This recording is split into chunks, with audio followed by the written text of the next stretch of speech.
Hello and welcome to the Game Mess Game Club for September 2023. This is Mike Minotti. We have gathered here today to talk about Starfield. That's right. Just like earlier in the year when we did a Tears of the Kingdom discussion, we thought, hey, here's another really big game that a lot of people in the community are going to be playing anyways.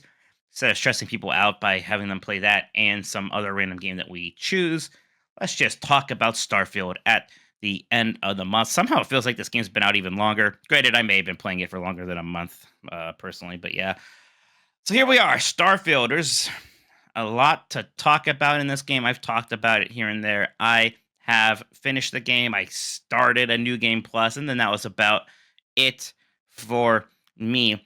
It's kind of hard to even imagine where to start with this one. I actually just want to start here. Hey, did you like it? Anyone? What'd you guys think? What'd you think, Jedi? What'd you think of Starfield? I liked it. I think it's a very good video game. I don't think it's a great video game. I think I actually really do like the fact that it even exists. That's really fun. I actually think it is generally fun to play, and I think I think the weird thing is that most of the criticisms people have of the game are absolutely correct.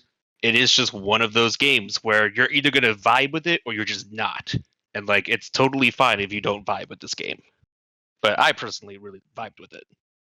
I think that's right. Sean, what do you want to say? No, sir, I did not like it. All right, horse. You call me a boomer. You're quoting that horse from Ren and Stimpy now?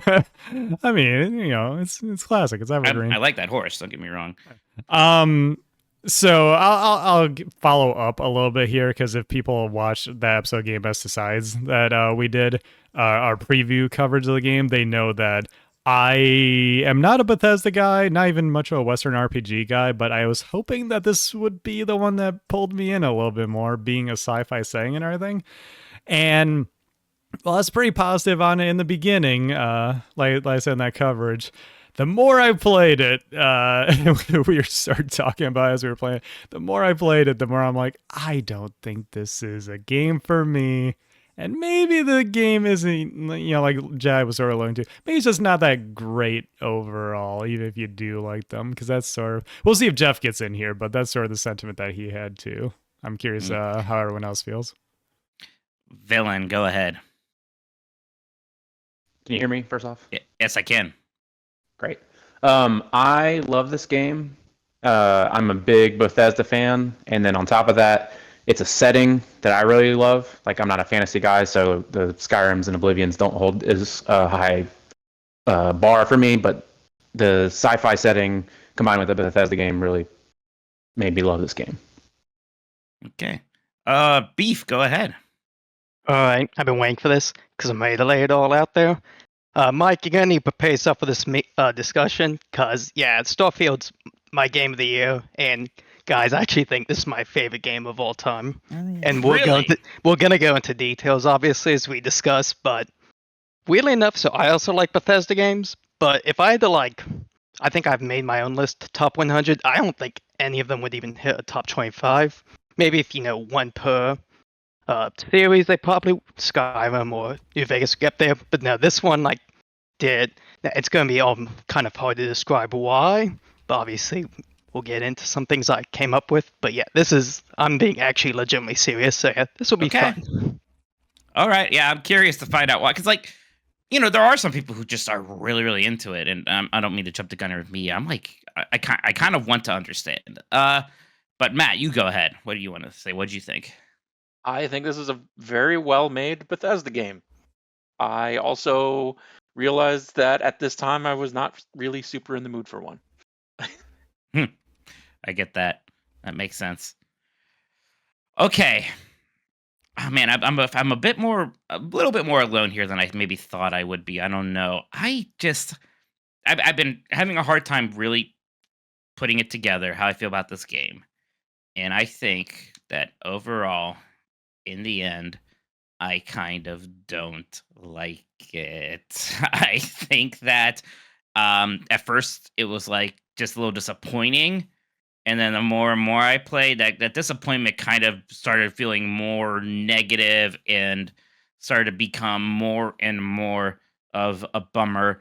A lot of it is some of the there's a million small things, and sometimes when I talk about this game, I get really caught up in the small things that bother me, like the like jankiness, bugs, or whatever. The big picture thing is that, and I liked Bethesda games. I liked a lot of them. I played a ton of Oblivion, Fallout 3, Skyrim. Love those. Then Fallout 4 was like a bit of a slip for me.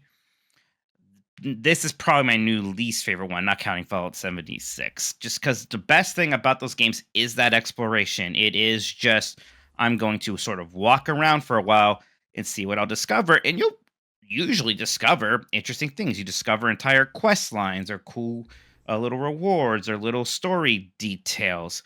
In Starfield, a game that should be more about exploration than any of those other ones, the exploration itself feels terrible to me. It is so much menu based. And then, outside of those highly populated cities, which I do enjoy those, you're not going to discover anything interesting just kind of wandering around. You can go to a planet, you can land on a planet and walk around. You're not going to find much more than a cave, uh, an abandoned outpost. Maybe it'll have pirates in it, something like that. Even when it tries to replicate things from Skyrim, like, oh, there's basically dragon shouts in this game. Well, in Skyrim, you got the dragon shouts often as a reward for these places you would discover while exploring. In here, a guy just tells you where you are. You click on your menu, you teleport there, and then you do that same I don't even know if you can call it a mini game where you just float around and touch 5 things. I don't know what that is. You do that every single time. And that drives me crazy. It takes forever, and then you fight one of those things. So it started to become incredibly formulaic and repetitive on top of other things. So there certainly are things this game's doing well. The shooting is better. Some of the stuff that is just nice about Bethesda games. It is just nice to have a really big game like this, but a lot of it kind of baffled me. A lot of it confused me. There's a lot of systems in this game, and almost none of them really came together. Like, why does this game have object physics? Like, I know why Tears of the Kingdom has it, because you can use objects to interact with the environment. You can't do that here. Why is so much processing power or whatever devoted to that when there's nothing to do except you can pick an item up and drop it for house decorating, maybe, if you want to do that. So I don't know. I'm probably going on now. A beef, I will throw it back to you, sir.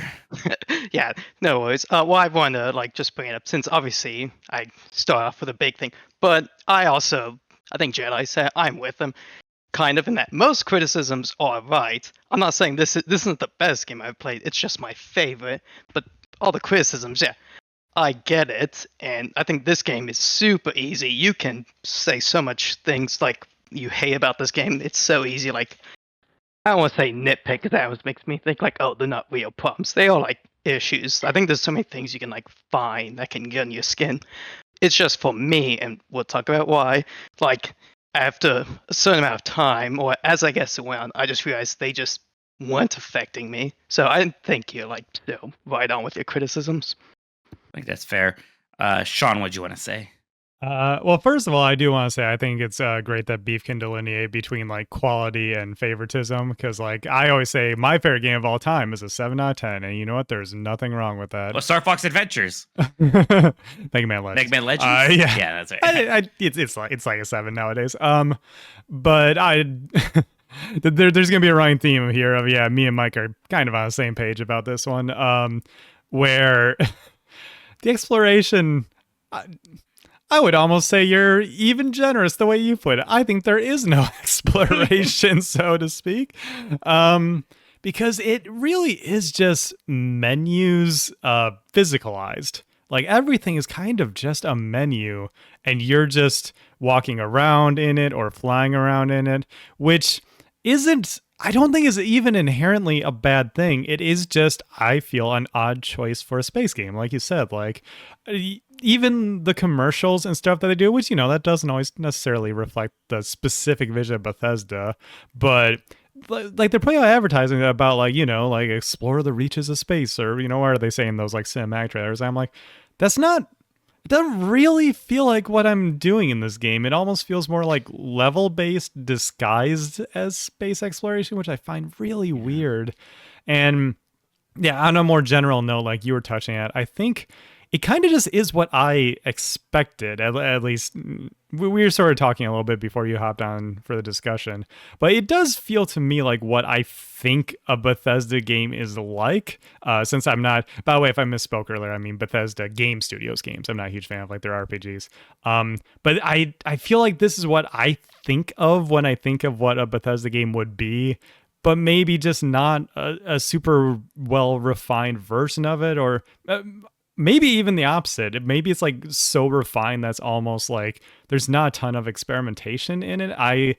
It's almost a little hard to put into words why it is a little more disappointing, like you said. It's just, but for me, the disappointment is even there. I'm like, damn, I always didn't like what these games were putting on the table. I think maybe this is just not a great version of that, and maybe that's just a bad place for someone like me to come in, and somewhere else would be a better place to start. Mhm. And I don't want to like fantasy develop or armchair develop, but like maybe something that is they seem really obsessed. Like you're going to explore the whole galaxy. Maybe if it was just a solar system and there were 3 planets, and each of those planets had like a Fallout 76 size map, and those planets were the planets that also had those 3 kind of major cities. Maybe that would have worked better for me. I don't know. Always be clothing. Go ahead. Yeah, so to go on, I agree with basically a lot of your points, Mike. And I actually think of Mass Effect 1 where there are planets and you fast travel to them through a menu or whatever, and then there's like 2 or 3 things that you can do on them, and it's just cookie cutter over and over. And I think that's kind of the problem with that I'm having with Starfield, in that there's so many galaxies and planets, but then there's, like you said, there's the same abandoned facility, there's an empty cave, and it's the same on every planet, so there's not really a whole lot of reasons to do anything there. Um, at least like in the other comparison I go to is Skyrim, where like you said, there's you get the dragon shouts, and it's usually after a nice designed temple or some kind of dungeon at the end. Whereas here, it's like, okay, I'm just going and doing the simple thing, fast travel there, go to the temple, and then immediately dip. So I kind of wish that there were more bigger cities that were more authored, as opposed to a bunch of disconnected planets. But I don't know. No, I think that's fair. Jedi Moss, go ahead. So I do largely agree with the point. It's not this. I don't even think this game is really necessarily about exploration to a point, because I think it's very clear they kind of do want you sort of railroaded onto what the story quests are. And I think the reason why I do like this game a lot is I did generally buy into the story quests, and we could talk more about it a bit later. But it does feel like they really want you to sort of go off on certain paths, but it's not like Tears of the Kingdom or even Breath of the Wild, for example, where you're just like, here's a point and you can just go anywhere you want. It does kind of feel like they want you to be sort of going in certain directions, even if they do have this weird, I don't know how you put it, but like setting of this large expansive galaxy. It's like in reality they actually do just want you to go from one certain place to another certain place and sort of experience what they've set up in those areas. Matt, go ahead. Yeah, it feels like they've made the Mass Effect 2 version of a BGS like exploration game, where they all of the exploration is for finding resources and things like that, which then comes into where you're supposed to use that for base building and that type of thing. It isn't about exploring to find cool things. It's about exploring to get these resources so you can build your cool spot. Yeah, but like then, and again, this is like I don't mean to follow up everything with another criticism of the game, but like the base building, from what I could tell, the only reason you base build is to more quickly get more resources, so you could build more bases. Like it's again, it feels like this insular system, and I know you can use those resources to help make mods for your suit a little bit for them, but for the most part, that system just feeds into itself. It feels like to me. Yeah, I agree with that, but I think that's because people really enjoyed the base building in Fallout 4, and so they wanted to continue on with Yeah. that base building aspect.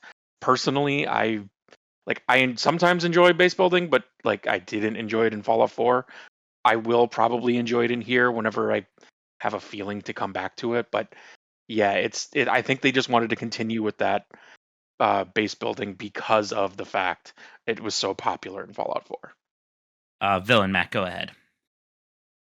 In the base building, I suspect that there was a bigger system involved with like building resources for fuel consumption, and then they found out that like fuel economy was not fun, and so they just kind of took it all out. I'm just speculating, but that's my hunch. I think you're right. And in general, the game in a lot of ways feels like a lot of development time was spent on systems, and I think these main storyline quests. But I will say, this is kind of what I talk about next. I think those big storyline quests are good. I think that is where this game does its best. So doing stuff like the Freestar Rangers or some of these other big story quests. I mean, that's when I actually had the most fun, and I think it's when I was feeling the best about the game and was kind of in my own. I do like this phase is when I was just doing like I was just fast, like kind of closed sight on the Freestar Rangers thing. I enjoyed doing that. It's kind of when I was trying to make my own fun, or to kind of just got stuck doing the main quest. And the main quest, that kind of is part of this. I was kind of up and down on that a little bit, but I think in general the quest lines felt good. I wonder what other people think about that, or if they had favorite ones. Go ahead, Jedi. So the thing about the main quest, and you don't really quite understand what the point of the main quest is until the very end, and we'll get to that at some point, is like that is just sort of a superstructure around doing all the other stuff. They really want you to do like the side quest stuff, like the Freestar Ranger quests, or the can't remember the name of the faction, but it's like the unitary like planet faction. It's like the Starfleet command type of faction, where you're having to either like go undercover to infiltrate pirates or just straight up fighting pirates, and you do have the whole storyline. They really want you to do those even as much as, if not even more so, than the main quest.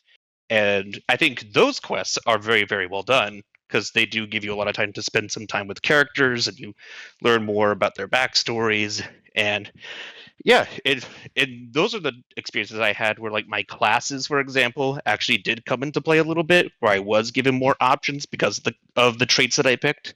And so I generally had a really good time with those. Sean, go ahead. So I think in regards to quests, I think I was definitely up and down like you were, Mike, but I think I was maybe even more negative. Frankly, I think the story is kind of silly nonsense, and I don't know. Maybe we'll talk about the end a little bit later in like coded words, because I know a lot of people still haven't finished it. It's a pretty big game. But we're gonna spoil that. To be clear, this is gonna be a spoiler. Okay, cast, so cool. That could come up probably soonish. So if you're worried about spoilers in Starfield, I'm warning you now. We're going to talk about we'll let everyone know when we actually get to that, and I'll like put time codes in the audio version or something like that if you want to skip it. But yeah, like I felt that the story overall was a little weak with shining moments. I do think there was some cool things, but some of the moments that they wanted to be impactful, both not just the end, but like in the middle and everything, I was like, I gotta be honest, y'all. I don't care about anything that's happening right now. I think maybe the problem there is because I've heard from other people they do put some of that stuff in the side quest stuff, which is apparently better than the main stories sometimes. And I played a couple side quests, and I thought the one where you meet the Earth colonists is like, okay, this is a little simple, but I thought, I didn't really think of this. That's actually kind of neat. Just to get into a little bit, it's like, these Earth colonists, they go off from Earth to try to explore the stars, but after they leave Earth, warp drives are invented, and so they don't have one. So the galaxy literally warp jumps ahead of them, all around them. And so they're like, why do you have all this future tech? What is this? And it's like, no, we just advanced past you while you were in this like old rickety ship flying through space. I'm like, okay, that's the kind of thing that's kind of interesting. I kind of like this. But when it comes to the characters that you're supposed to like get along with and everything, I didn't find them super compelling. I don't know. They were all right, but I didn't. So some of the story beats didn't really hit me. Was sort of my problem with the main story, I would say. Yeah. think we'll talk about companions right after this, but first, Villain Mac, go ahead. I like all the quests that I engaged with. There's all these the simple fetch questy stuff you come up with, but I think if you just a little bit into the story or in the environment, you can kind of choose like I'm going to seek this out. I'm not having fun with this. Okay, I'm going to move on to the things actually interesting, and then you stumble into like a faction quest, and then that like takes up a lot of time, and or you get arrested, and then you get kind of play double agent, and I found that stuff really interesting. Go ahead, Matt. Yeah, in general, this quests, it's very Bethesda game to me, where like there's usually some standout side quests. The main story is going to be good to pretty good, and then the rest of it's just kind of just like your basic fetch quests and easy things to do to gain experience and money. Okay, so let's talk about those companions that were brought up. This has been kind of a feature of these Bethesda games since for a while now. I think since Fallout 3, although I really think about Skyrim and Fallout 4 more, really cementing those. But yeah, it's another area that it's not. I don't love it. The main companions that you can get, they all kind of come from that same club, right? They're all from that the Constellation. They all have pretty similar moral compasses, and they all kind of feel samey in a way, and perhaps they're lacking depth. Some are better than others. I know people like Andrea, and that's the one I actually spent the least amount of time with, so maybe that's on me. The first impression I got from her, I just didn't really like. But Sam Coe was I liked Sam Coe fine. Then Sarah was pretty boring. Barrett, he's got jokes, and I don't know. I just really couldn't tolerate that for too long. I like the idea of the robot. I understand that it's a robot, but it is like really a robot. Like there's no, there's nothing there. You could have a little fun with the robot, right? And I'm not expecting them to do Valentine from Fallout 4 again. Maybe a little bit more. But what did people think about companions? Did they have a favorite companion? Did anybody just play the game solo? Because if I did it again, I might have just picked up that perk because I think I may have enjoyed that more. Go ahead, Jedi. So I do kind of agree. There are some companions are better written than others. I do kind of agree. Sarah is kind of boring. But the ones I did interact with, like Sam, for example, Vasco, even like the what's the banker's name? Like Walter, I think is his name. That's it. Yeah. Like even liked him to an extent, especially like because you're going into like the Undercity and you're spending a lot of time there. I like that whole quest. I liked Walter. Yeah, Walter's good. So yeah, I think it just depends on which ones you end up picking. I think some are better written than others. So I generally liked most of the companions that I had, and like that kind of becomes more of a crucial point later once we get into the main quest when there's one of the first turns for the story happened. But I think in general I liked the decisions I picked. I picked like Andrea, Vasco, and sort of Walter were kind of the ones, and Sam were generally the ones I hung around with the most. Go ahead, Chat. Yeah, all right. So yeah, just to kind of preface this is the first like Bethesda RPG that I was like deep into. So I wanted to like try the companion option with the romance option. So I picked Sarah Morgan, and like from my experience, like is it normal if like when you pick the flirt option and at first like they always give a response that's like that's like kind of them pushing away, and like they could see that you have feelings but they don't want that, and like I guess in my playthrough, like I just didn't I did end up getting to the quest where you end up like marrying her and stuff. But yeah, like the only thing I didn't like was like there was no real way to tell if you're like actually progressing or not, if that makes sense. No, I think I know what you mean. And it's funny because like when I started hanging out with Sarah, I was like, oh, maybe I'll romance Sarah. Then by the end, when I got to the choice, I was like, ugh, no, we're just friends. Actually, Sarah, I'm sorry, I'm not feeling anything. Sean, go ahead. So as far as I can tell, Jad, that is normal with Sarah because I thought she was awesome. I loved hanging out with Sarah. She was so great. Then we get to Neon. I find out she's a cop defender. I'm like, all right, Sarah, we had a good run, but I think it's over, honey. And so I ended up not pursuing any romance options or anything like that because I'm like, yeah, all right, everyone's right. She is a wet blanket. God damn it. But she was my wet blanket for the limited time that we spent together. Also, the other people are kind of cool. Barrett is the guy who like gives you a ship in the beginning. He's the guy who gives you the ship, and yeah, He's pretty cool. You know, he grew on me. He was like, at Yeah. first, it's like, who's this jerk? And then, you know, you like spend some time with him once he comes back. He's the one who feels like he would most be like in a Marvel TV show to me, but it's that fine. is true. But you know what I mean. when everyone else is, I'll just say, I think kind of all of them are boring to some extent. You know, even to the point that like Sam's shtick is like, you know, he could have been interesting, but it's basically just like, I'm a cowboy and also I have a kid and these are my things in life. And I'm The like, kid, why is the I get like they're like, oh, here's why the kid's here. I'm like, okay, fine. Then there was like one part where I had to go like I was doing Samco's story mission and we had to go fight some pirates and the kid's like, I'm coming. And Sam's like, no. She's like, yes, I am. Sam's like, fine. And I wanted to be like, what?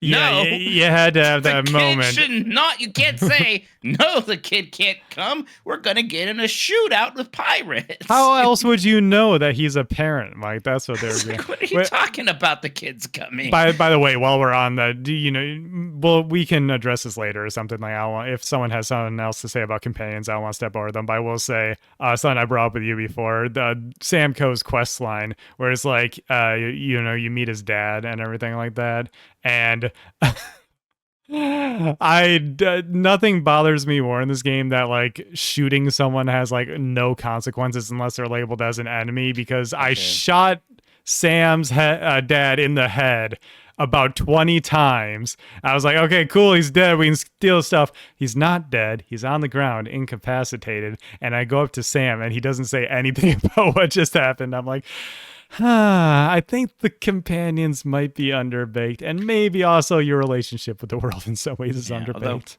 Phil in my chat saying interesting things about how Sam's daughter can kind of change in New Game Plus. We'll get to that. That is interesting. But Villain, go ahead. One quick thing before I go on to the other companions. I think it is a little weird. I think, isn't the girl in the Sarah Morgan companion quest pretty similar to Samco's daughter? Like, I feel like they are pretty much the same character. Yeah, they're pretty. You know, there's only one type of child in the world, universe, whatever. Yeah. But anyway, I spent most of my time with Sarah and Sam and had a good time with them. Married Sarah, and then, you know, the main story kind of takes a turn, and you have to make a choice, and you know, losing my partner in that choice, and then how the other parts of the story turn with the reveal of who those Starborn are, and that changes based on, you know, the choices you make, and I really liked how they handled all that. Liza Wolf, go ahead. Yeah, I joined a bit late. Did you guys talk about how companions felt kind of like too morally good? Like there was not really any that felt evil, I guess. Yeah, I brought up how they're all the companions are kind of from the same club and have the same moral compass, so there is some sameness there. Yeah, I guess just to like kind of with that point, like I just feel like so many of them are, for lack of a better word, just goody two shoes. Like I just wanted someone who allowed me to be an asshole, and they were like, "Hell yeah, man! You know, this is why I follow you." Like stuff like that. Right. I'm not saying get to like encourage me to murder people, but like, yeah, if I wanted to be a jerk a little bit or play things to my advantage, that should be okay. Jedi Moss, go ahead, and I think I'm gonna bring up a new topic here. Sure. So actually, what I did actually really like about Sam's storyline is that he, you know, spoilers for that part of the story, is like he was the one that was picked to die during the first that midway point. And so it was interesting to see that, because then I kind of saw like how that full storyline of his sort of turned out with him, and of course with his sort of semi-divorced, sort of still together but not really partner, who is actually now like taking the child to basically sort of off to raise as her own after he had passed away. And I actually kind of liked that moment when I went to go and speak to them about that. You know, after he was picked to be the one to have been shot and killed by the Starborn. Yeah, so speaking of that, that's kind of the first big plot twist here. At one point, you have to choose to defend either the Eye, which is a space station, or your home base on New Atlantis. depending what you do. And I'm pretty sure it's either just Sam or Sarah who dies. I think that's it, right? Those are the only two. I think it apparently I think it depends on like who you spend the most time with. So like it I depends think- like who you're progressing the most with. That's so that's interesting. I was wondering if because does it matter which, because you do get to pick which one you want to defend at some point. At least I did. So Yeah, but I think the top two companions are the ones that it chooses. so it isn't just so it could be also Barrett and Andrea. Interesting. I didn't know that. Yeah. That's interesting. It's one of those four. Okay, so that's why my choice was between those two, because those were the two I was hanging out with the most. Okay, so that's interesting. So yeah, so for me, I did do the most with Sam, and then when the choice came, it kind of did it. Like, even though I realized what a little bit was happening, I was like, well, as much as I like to go just for the sake of saving Sam, it really actually does not make any sense to abandon our home here where we actually have all the artifacts or whatever. So yes, I had Sam die, and I thought that was handled relatively well. Character deaths like this can be difficult to handle properly. It is nice that they did even little funeral scene, right? So it's not just like sometimes when you have these big shocking character deaths, it feels like everybody just kind of moves on because the game has to continue. That was fine. I don't know. What do people think about this twist? Who did you have die on you? How'd you feel? Go ahead, Matt. Sarah died. Good riddance. She was a cop. yeah. That's how I felt. I was like, well, this isn't hard between Andrea or Sarah. Well, that's the easiest choice I can ever make. It's interesting. Go ahead, Jet. Yeah, so I picked Sam, and I regretted it later on because I didn't think about how his daughter would be fatherless. Yeah, that was kind of sad, and yeah, she was just kind of. It is interesting because because we picked Sam, we had certain people show up at that funeral, right? That I imagine wouldn't be there for other ones, right? So that is a little neat. Sean, go ahead. So I was still trying to get on with Sarah at that point. So I was like, "Yo, Sam, it's okay. This girl's gonna be fine. Don't even worry about her. We'll raise her right. Don't you worry about that, Sam." Sam, like I said, I didn't think Sam was a great of a character. I was like, "Well, Sarah could be interesting." So see you, Sam. Go ahead, Eliza Wolf. Yeah, so I went with Andrea, but that's just because I'm extremely petty and I burned my bridge with every other companion because I was doing main story, and main story forces you to take companions for certain quests, which means I couldn't take Vasco with me. And I was really upset. So I was like, yeah, Sam, screw you, Sarah. I'm not friends with any of you guys. I'm just friends with Andrea. Villain, how about you? Yeah, so I married Sarah, and then she died, and so like you're motivated to get the revenge, and then when you find out like what's really going on, and you see New Game Plus, and you're ready to get back into it, and then you see your partner, and like, this isn't the one I married, and then you're just got this existential dread of what you've just done with the choices you made at the end of the game. All right, let's talk about the other big plot twist. So are we talking about like the end? Yeah. I'm gonna in general. Go. What's up, Jedi? So I know what we're referring to is when we find out that the Starborn are like your own like versions of your companions that have been killed. Right, just the nature of the Starborn, and right. I'll just say it, multiverse. Right. And so I know this was gonna happen. I knew there was gonna be people that would be groaning at this. Yeah. I like this turn. And the reason why, and I'll tell you why, it's not like the other ones where I think the general problem I have with multiverses, and I think you might have the same feeling, is because they don't actually ever really engage the multiverse concept. It is just an excuse most of the time for them to bring like old characters back that you might have liked in a previous thing. It's like, oh, isn't that interesting? But I don't think that's what they're doing here. I actually like this twist because it does sort of make you grapple with those questions of like, well, what choices am I actually making? Do these choices actually matter? And that actually leans more into the opening, into the ending of the game. So I didn't mean to cut you off. I guess so my problem is, you say ask the question, do my choices matter? And my problem is I think the answer is no, right? Like that's what I always think whenever you introduce a multiverse. in some sense. Maybe it's different if I was a real person living in that universe, and of course, I guess that universe matters. I don't know. I do like. Look, it is neat how it ties into the end in New Game Plus. And if people don't know, that's what New Game Plus is. You get to jump to a different multiverse, losing everything but those powers that you get in your level. So it's a way to kind of accumulate power. And I did not do too much New Game Plus. I was pretty much done with the game. But there are interesting and pretty neat ways, it sounds like, that the game kind of twists things up in those different universes that you go to. Just small changes here or there that can happen. Even just the way you can engage with the main quest or not. Again, you can kind of pretend to go along with it and do all that. Or you can just tell them, hey, here's what's up. This is what these are. And that kind of expedites that a bit. I see a lot of people come up to probably to talk about these points. Juan, go ahead. I haven't heard from you much yet. Oh, hey, I just thought it was bad. The whole game was bad. That's all I wanted to say. That's fine. It's a bad game. It's a boring game. Yeah. Okay. Thanks. Sure thing, Wong. Sean, go ahead. Okay. I think my issue with the whole multiverse thing is, near as I can tell, it doesn't really change anything as you go on each loop. And some people were maybe hyping this up a little bit. Some people were hyping it up a lot. Certain other games are mentioned. I'm like, oh, really? They're doing that? And then I'm like, no, they aren't. Like, what are you talking about?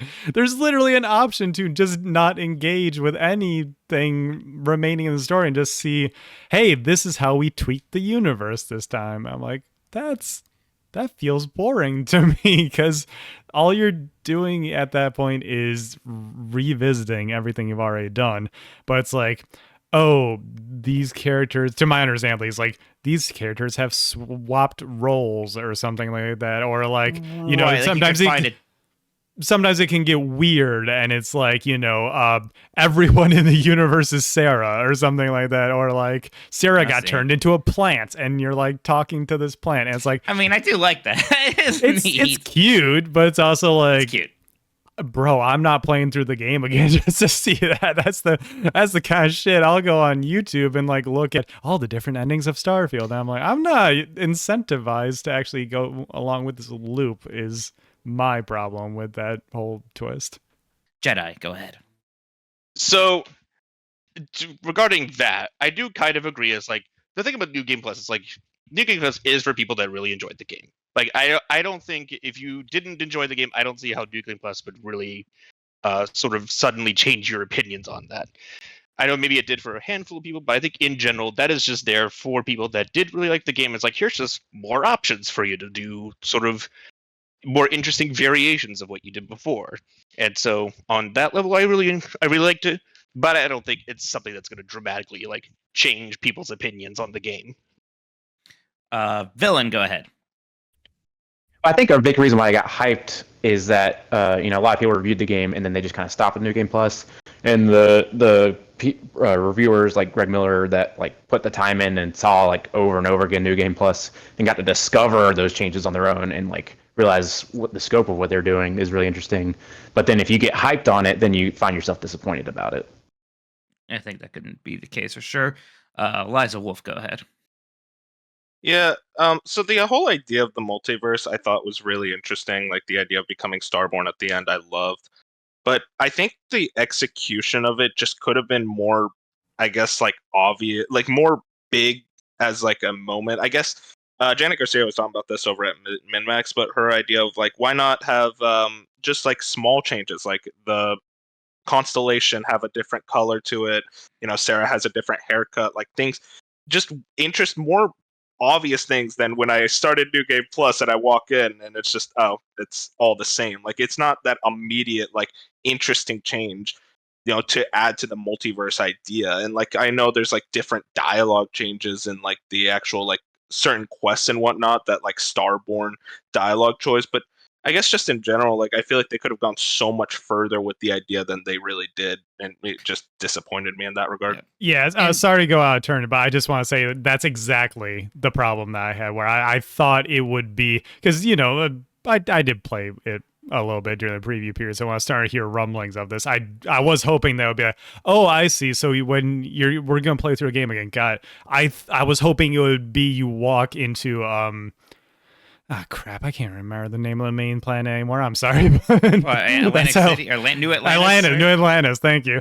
Well, I was hoping, like, when I walk around New Atlantis, I'm going to see, like, oh, that sign's different. Or, ooh, the shopkeeper here is actually working in the Starbucks instead. I was hoping it would be a lot of little stuff like that. And I know that also would have been a lot of work and everything. But I feel like if that's literally going to be the entire point of the game, because that's like what Todd Howard was saying, it's like, or was it someone else, was it Pete Hines, who someone was saying like the game doesn't really start until you finish the game, and everyone's like, what does that mean? And now obviously we know it's because they're like, because we want you to see these new game plus changes. I think if that's going to be the point of the story, you gotta full send, go harder with that, because I don't think it lands as executed, like Wolf said. Yeah, this is more of a big picture thing, but kind of a problem I have with it is, like, they present coming Starborn and doing this as this big ideal and this incredible thing, and it's great and it's kind of magical, and like the voice of God basically talks to you. But all the Starborn that you meet suck, and they're a big problem. And it looks like being Starborn's bad, and that these people are bad, and they have not elevated themselves. They have not come to learn anything profound or contribute to the universe. So I was kind of just confused on that front about it. Like, I had to eventually, if it was just like a choice in the game ended, I would be like, I'm not going to do that. Of course, you have to do it because that's how you continue the game. That's how you're supposed to see this whole big system, this new game plus that apparently is a big, kind of the whole point of everything. Dylan, go ahead. I think in response to what you're just talking about, I might be wrong, but I think you can not, like, you don't have to go to the new game plus. You can escape. But yeah, I know you can't, but then if you just want to keep doing that, but it is this giant feature. But again, the game still presents it as like, well, yeah, this is great. Like, all your crewmates fully gung ho about it. Doesn't even, if you even bring up the idea of not being Starboard, they're kind of like, what are you talking about? Of course we're going to do that. It's going to be great to leave behind everyone we've ever known or care about, just so that we can do something, so we can go to a slightly different version of this world where we don't know anybody. I don't know. It's like if you you chase like a buttload of money, and then you get that money, and then you realize it's not money doesn't buy you happiness. It's that kind of thing. Sure, if you like want to reset, I guess, but that's not. It's not really. It's kind of how they present it. I don't know. Again, it's getting a bit big picture. Yeah. Juan, go ahead. A lot of people were bringing up Nier, the Nier games when they were talking about New Game Plus, and that maybe led to my expectations being a little bit higher than they should have been. But those games have very interesting New Game Plus modes, which completely they show you like a different perspective on things, whereas this is those just are separate it's campaigns, New Game Plus, really, but slightly different. Well, no, what Wong's getting at here is, first of all, that is what I was referencing. But that's Nier Automata, where like the endings are basically continuing the story. The original, if you haven't played it, Mike, Replicant. Oh, like Replicant? Replicant is literally the same thing, but you see so many things from other people's perspectives that like there's like it also does the like there's 5 main endings kind of thing, and then Sure. like a couple of them are like basically the same thing, but like if you do commit to it, you see like radically different stuff, similar to how Automata does it. But it is like what if you find out all this other information in a way that you can only do, which kind of cool because only video games can do that, by like playing through a different perspective. And so yeah, that's also what I was sort of expecting out of this when I heard about it. I gotcha. Lies of Wolf, go ahead. Yeah, I guess what you were like kind of alluding to earlier in relation to the Starborn and how like both of them just don't feel like interesting choices. Like that's kind of exactly how I felt. Like it almost felt like such an extremely binary choice of like this guy's technically the good guy, this guy's the bad guy. And it's like I don't know. I don't really think either of them are that interesting or like good or bad. I don't really see like a strong desire. So I'm like, I just went with the hunter because I'm like, yeah, he looks cool at least. Yeah. But I guess I played this game like afterwards, but like Fallout New Vegas, I always think about the way the endings work in that game and how like none of the endings are always like a good ending for everybody in the Mojave Wasteland.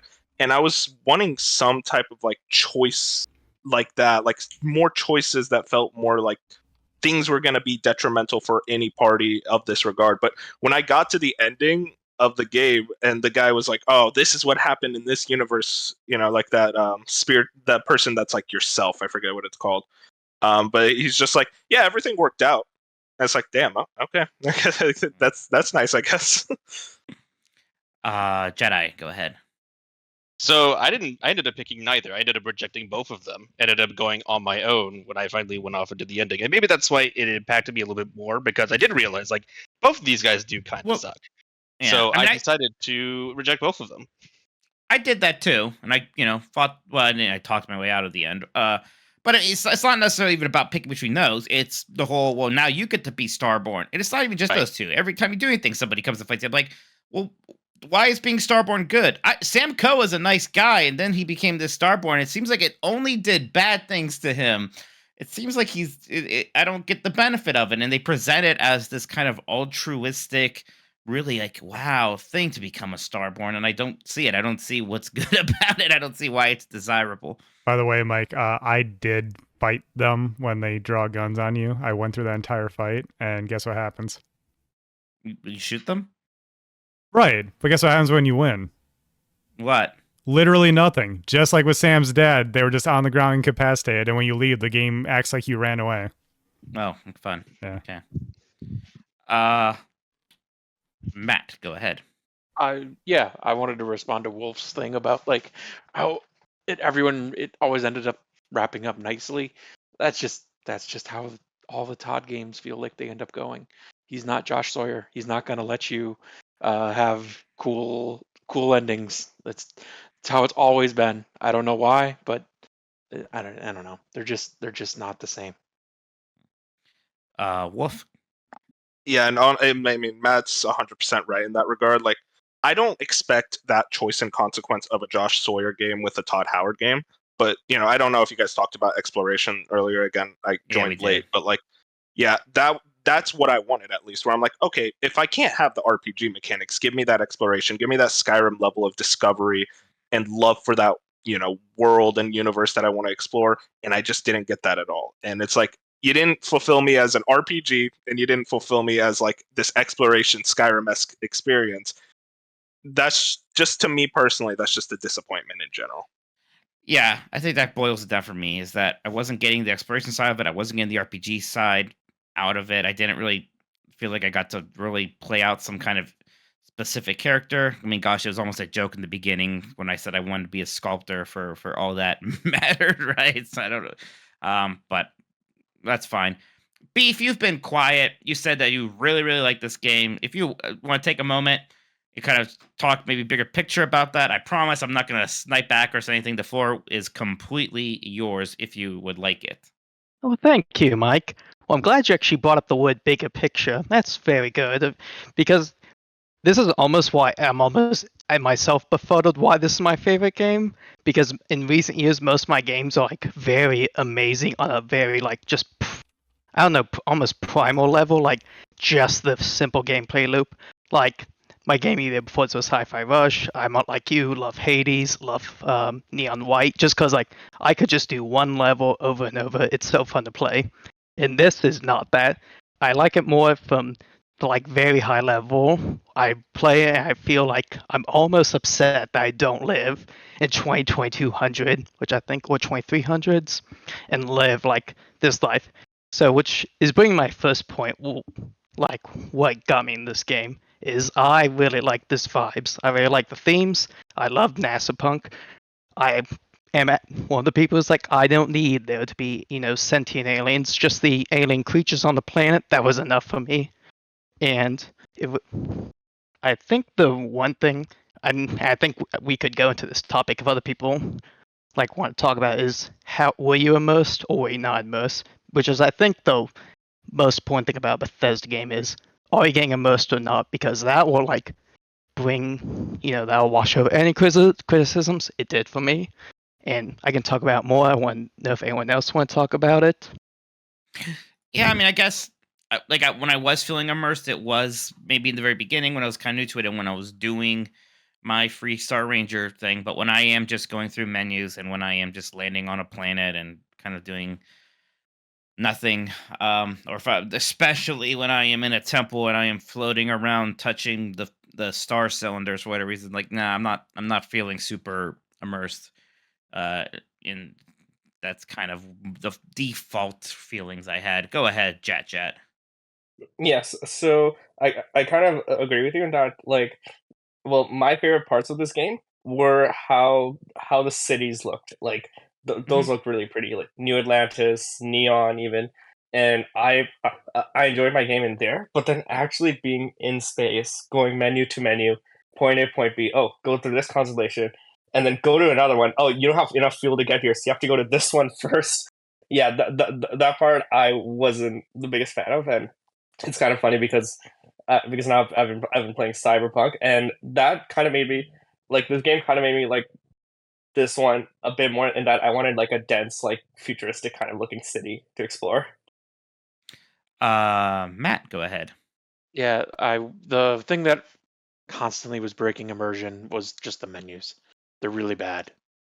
Like just getting around, like the star map just drove me insane every time. I'm looking forward to when all the mods come out and fix all of that stuff, which they will at some point. They might already have at this point. I haven't looked, but yeah. Wolf, go ahead. To what Matt was saying, I just need to know how they were able to make the menus in Skyrim and Fallout 4 great. Like, they're not perfect, but like I think they are very easy to navigate, fun to enjoy, and then just why is equipping a weapon such a hassle in this game? Why is doing anything in the menu such a hassle? It genuinely blows my mind. Wong, go ahead. The answer to the question, was I immersed? Not really. I mean, the menus are really bad, and you spend half the game in them. And also, like, I was maybe more forgiving of the dead-eyed stare from the NPCs 10 years ago, but I really feel like we should have moved past that, because like anytime they look at me, I feel like I'm looking at like corpse or something. It's unnerving. Yeah, we didn't really talk too much about the game's kind of fidelity or graphics, but maybe we'll get into that a little bit. Go ahead, villain. One thing that we haven't really talked about as far as helping with immersion is I think on the main quest and the faction quests, there's like some set pieces and like cinematics that are like really good for Bethesda. Like, most of their stuff is just like, oh, a character pulls out a gun and they die. But I think like, yeah, the building going into lockdown in like the Vanguard quest, or like some of the Starborn showing up, and I know the temples got old, but like the first time you did it, I think that was pretty cool. There's those kind of moments. We got some. Oh, go ahead, Beef. I was just gonna say now. I was gonna say for me why I got immersed, like now everyone else said, because I know like a lot of people like the loading screens and yeah the menus were I couldn't get immersed because I was always in them. And I'm like, I don't, and obviously this is why I'm like have no problem with no one liking this game, even though I love it. Is I don't know why, but those things like don't bring emotion to me. Like I would more be pissed if I had to spend 10 minutes flying instead of a 3-second loading screen. I think what worked for me is like just the ability to choose what I'm doing, which is so simple, but it's almost works well in this because I enjoy doing so many things. I actually enjoyed the exploration. I enjoyed like walking on a planet, doing nothing. Like I said, like I really like NASA. Sorry. I really like like NASA, so I really like it's fine that there's nothing on the planet. That's kind of what I expect. It makes the ones that do have animals more like impressive. So I like that. And I like shipbuilding, and then go and do quests. If I get bored with anything, I can go do something else. And that's all like what helped me the most. We got some text submissions here too, so let's read through some of these. These from people in the Game Game Club who couldn't join the live discussion. B. Traven said, "Just one thought: the onboarding to almost everything story related is clumsy and overwhelming. The game has KOTOR vibes in tone plus slash setting, but demands hours of confusion as you are thrown to a world with many factions you must interact with, but that have critical lore you can easily miss. Well, wait, is this about Cyberpunk or this game? Razzle Jazzle said, this is the first Bethesda game I've ever rolled credits on. I usually can't stay interested in Elder Scrolls or Fallout games for more than a few hours. Heck, in anticipation of Starfield, I tried to get to Skyrim again a couple months ago. I couldn't even make it to the 2 hour mark before I lost interest and dropped it. So I'm not exactly sure what clicked with me in Starfield that didn't click with other Bethesda games. It's not gonna be my game of the year. Might not even make the short list, but I liked it, especially the UC Vanguard and Freestar Ranger quest lines. Also, Phil, if you happen to be listening, oh, we know he is. You'll be pleased to know that given my past history with Bethesda, I didn't want to spend $70, so I broke down and bought 1 month of Game Pass. For this, I was one of the rare Xbox users that didn't subscribe. Won't be renewing right away, but based on this experience, I could definitely see a use case where I subscribe for a month or two at a time in the future. Jim Bopt himself says, this is not going to be everyone's favorite game. Hell, it won't be most people's favorite game, but for me, an unapologetic Mass Effect 1 fan and someone who loves gritty sci-fi, also grew up near Cape Canaveral, this game has been perfect for me so far. It has its flaws, even more weird quirks, but still manages to scratch that itch of exploration while still telling a compelling story. Shoji Koto says, was in the voice chat earlier, but had to drop due to a work issue that came up, so apologies if this has been discussed already. Did anyone have any points in the game where you made a story decision only to regret it later and reloaded an old save? In the process of romancing Andrea, but halfway through the game, she had died because I chose to save the people at the Eye. I was so distraught by this that I reloaded an old save, but in the process had wiped out a couple hours of progress because I didn't want to continue down that path without her and regret it. The only thing that was like that for me was when that one mission where you had to steal an artifact from that guy's fancy ship. I kept reloading save because I was like convinced that there had to be some way I could just actually stealth sneak it and get away without like shooting people or getting in a shootout and like being branded a pirate. Like, and it turns out you can't. You actually just have to. So that frustrated me more than anything else. I realized they do that to kind of force you to discover that, be a mole with the pirates quest line, and if you're not stealing things. But yeah, that was the only time for me. Jack, go ahead. Yeah, so for me, I didn't reload it for like main story points as much as if I just failed the persuasion, I wanted to try again. Yeah, I mean that's the classic save scumming thing in Bethesda games, right? Like, well, why not? Matt, go ahead. I know this has nothing to do with anything we were saying, but the fact that they called it NASA Punk drives me insane. There is zero punk to this game. There is no punk at all involved with this story. Why didn't they call it NASA Core? It is right there. That is another way to describe a type of like Wait. feeling. Thank you, Matt. Yeah, Thank you. like they wanted to be like well, we're trying to evoke steampunk, but like, and I know what you kind of mean. But even though like most steampunk we think about doesn't actually have punk in it anymore, so just using the word punk that way, yeah, it's a little weird. Just use core. Just use use the word core. Cottage core is a thing. There's plenty of other types of like styles of core. Just use core, please. Go ahead, Sean. So I didn't specifically do save reloading to get myself out of a situation. I basically did the opposite, where I was like, okay, I want to see both sides of this. You know, since I enjoyed the game super well, at a certain point, I was like, I'm just gonna video game this. I'm gonna see how both options play out in a given situation, and so I would save before big decisions or whatnot, and see how both sides played out. And yeah, if you couldn't tell by this point, it never led to anything that I found particularly interesting. But that's how I ended up using the save system. And by the way, I don't think this game auto saves enough because I definitely did lose a couple hours of progress at one point. I'm like, the game really didn't save for like, well, I guess maybe I exaggerate, but it was like an hour, 15 minutes or something like that. I was like, really? No auto saves in that time? All right, sure, whatever. Let's start wrapping up here. When I know it's a big game, there's a million other things we could talk about. If you have something else small you want to bring up as we close here, go ahead. But let's kind of talk about final thoughts here. Jack, go ahead.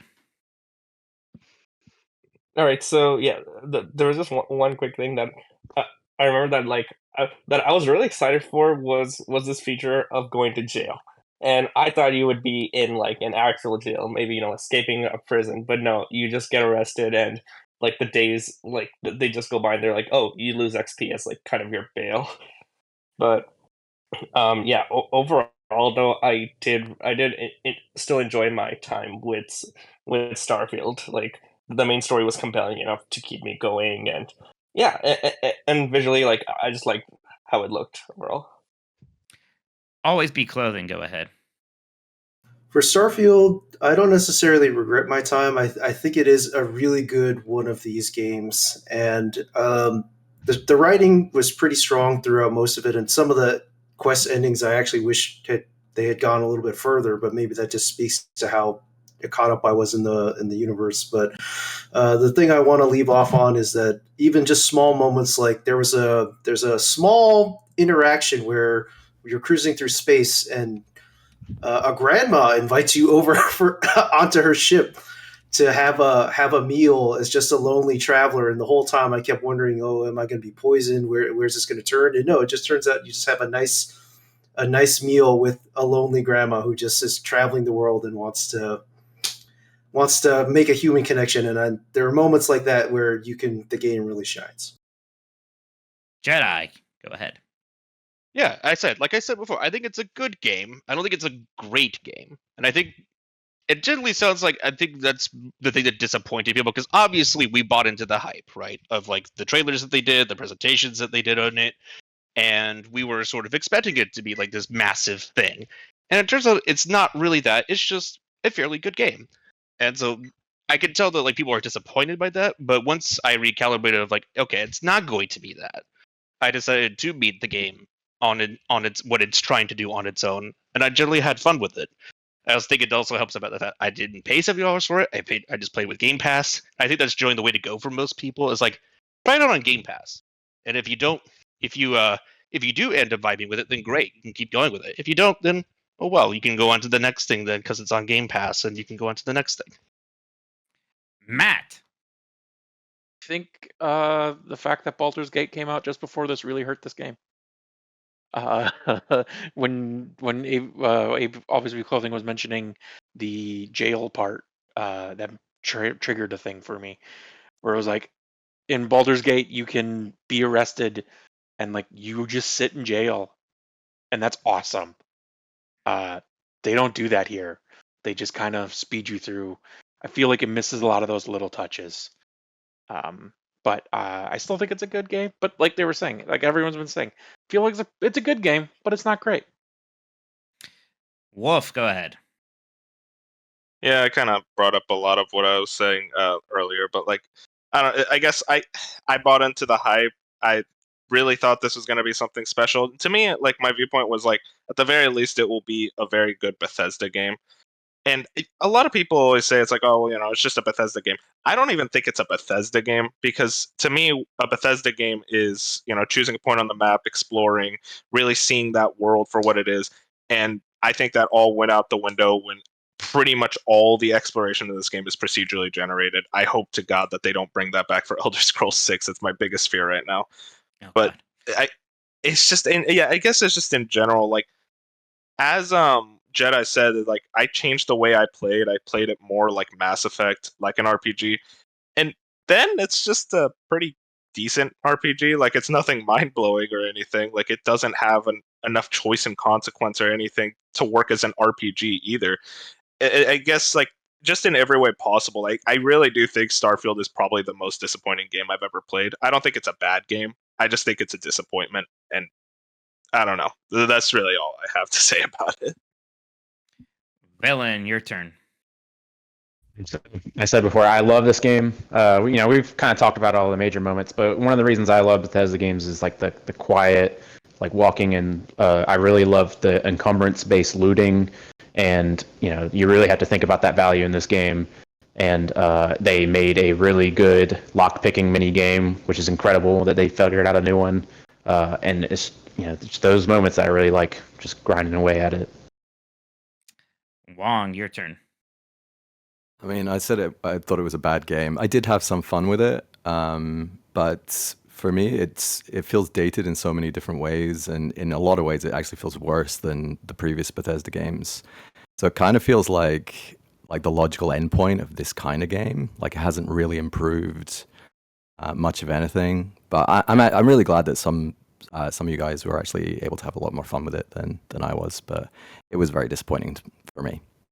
Yeah, we have a really wide range of opinions on this one, which is interesting. Go ahead, Beef. Oh, really? I didn't know that. Well, first, to Agent Corgi's point, my favorite little moment, and this actually happened to me. Agent Ferb in our Discord showed me this, and I thought it was so hilarious. He got when he was in orbit of a planet, he got hailed by a random ship, and the ship responded and said your warranty on your ship is expired or about to expire, and it was just basically one of those spam calls in the future. I told him I was like, if that was me, I would have blew that ship out of the sky. That just brings me so much. That pisses me off now. It would piss me off in the future. To my more major finer points, font thoughts. Of course, I'd recommend it. I've obviously already said it's easy. Find things you'll dislike, and they can get on your skin. For me, it was easy just to let those things, wash away and mean nothing. So obviously, there's no guarantee you'll like it, and that's fine. If you're unsure, I'd say just wait until more updates, mods come out, because that'll allow you to basically make this whatever you want. But for me, I had the desire, to kind of roleplay as a space adventurer in a pretty realistic setting, which obviously, the further you go in the story, it gets way more out there, and I was fine with that, but because I didn't want it to be super dry. But yeah, anyway, I just think the game's only going to get more interesting, so if you're not feeling it now, I'd say wait until you're really wanting to get into it, or maybe you hear some mods come out there or something that really is gonna help you love the game. Sean. So, by the way, I did get the extended warranty ship flying past me, and I was like, these are bad people. They must be bad people if they're trying to scam me. So I attacked them. My entire crew disliked that, and they shunned me. I was like, and that just reminded me, oh, that was the one time I rolled back a save because I did something wrong.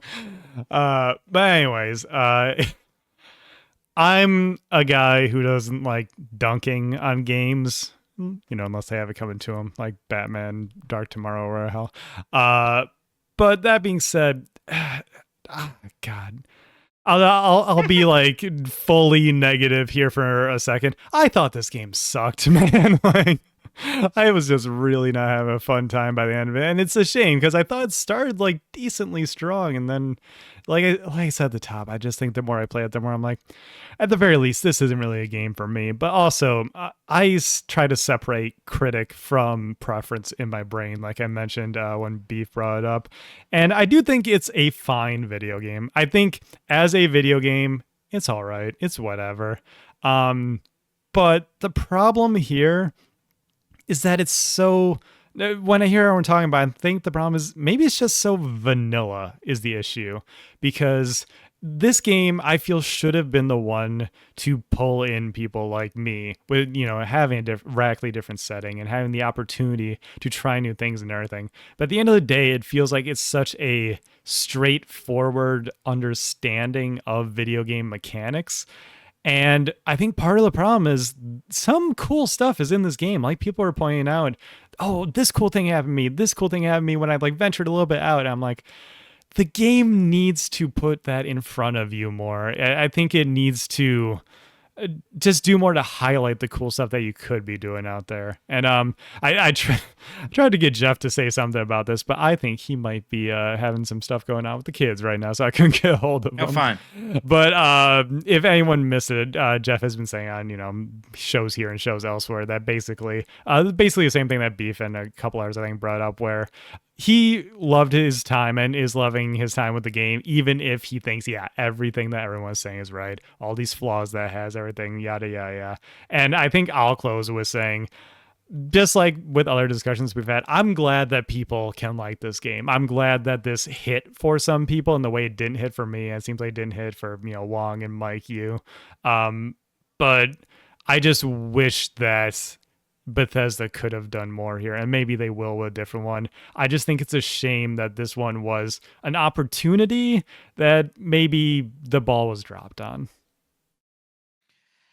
And then it comes to me. I kind of said my piece. I think we know where I stand on this. But but it's nice to hear from so many people. I'm going to be curious to see what people think of this game 10 years from now, because it does seem somewhat divisive right now. What does it look like when we do a Starfield 2, right? Like, I have no idea what a Starfield 2 is going to look like, or how long that's going to take. And it seems even crazy to be thinking about that. But that's kind of what I'm wondering. Like, man, what is that going to be like? Is it going to be able to what kind of things is going to zero in on? What is it going to try to fix? I'm not even sure. But that is a topic for probably another decade. Thank you so much for listening to the Game Mess Game Club discussion for Starfield. We are still have our vote open for next month's game for at least a couple more days. We are picking between Pumpkin Jack, Amnesia, The Bunker, Resident Evil 2 remake, and Dead Space remake. We got 4 this time.